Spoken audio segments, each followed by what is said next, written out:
Hi, நான் அருண்.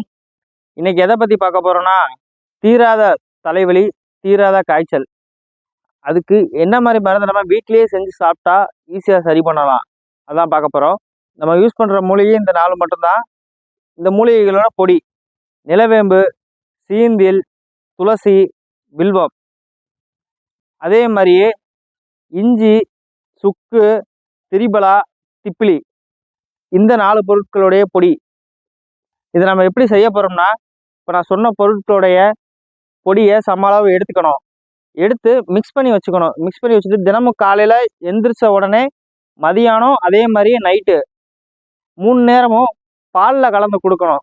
இப்படி பாலில் 1 ஸ்பூன் 2 ஸ்பூன் அளவுக்கு கலந்து சாப்பிட்டு வர 2 நாளில் தீராத தலைவலி, அது மட்டும் இல்லாமல் சிக்கன் குனியா, டைஃபாய்டு, மலேரியா போன்ற வைரல் காய்ச்சல்களும் கண்டிப்பாக சரியாகும். இது மாதிரியான வீடியோக்களுக்கு